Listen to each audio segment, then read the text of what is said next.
eventually into the wheat harvest, and it's going reasonably well. I thought I would leave this until the nice evening light. Got a bit of a sunset going on over there.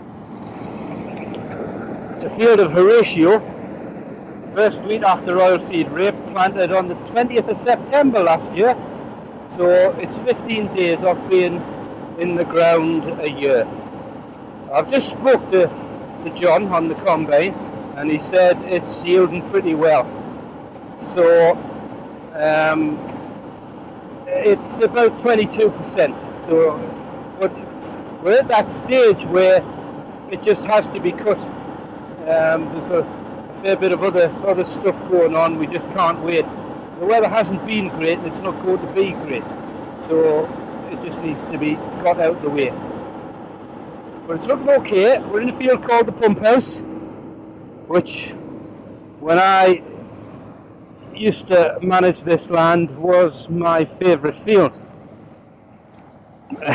If you can have such a thing, because it's very light, stony land up here, but this field has got less stones in than the rest of them, so you could plough away quite happily without breaking shear bolts on the plough and changing points every 2 minutes. So I really did like this field. But we just John rang me up from off the combine just to say to have a look, because there are some weedy patches in here and some brome in here that's going to need to be sprayed off before we put the cover crop in. There's also, funnily enough, now let's have a bit of a shufty here. There's one of the greener areas where you can see the brome.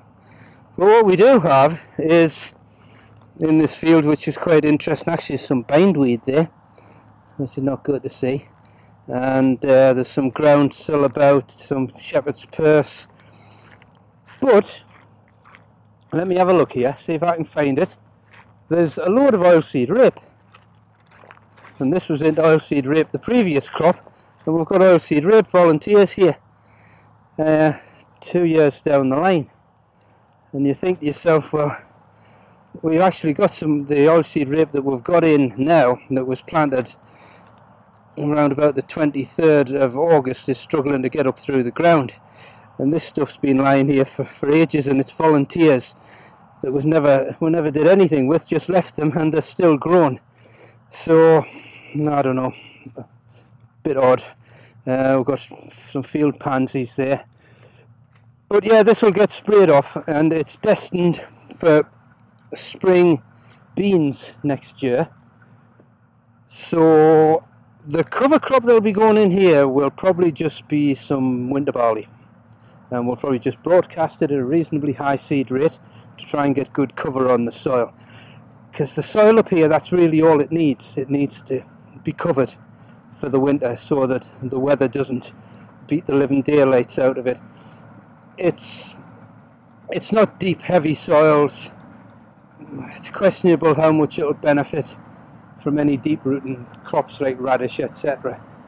So we'll see. We'll just broadcast some barley on and see how it goes, and spring beans next year. But the Horatio winter barley harvest underway on the 5th of September. I'm going to have a time around in the combine in the next field before I head off home. So I'm quite looking forward to that. There we go, another fill. But considering the way these crops looked in the spring, and the running battle, if you followed this through, the running battle that they've had with slugs, I'm really surprised that it's tipping in at the high end of the 3 ton mark to the 3 tons to the acre mark, 9+ tons to the hectare, because in the spring it looked absolutely dire. But there we go. That's the wheat harvest underway. Thanks for watching.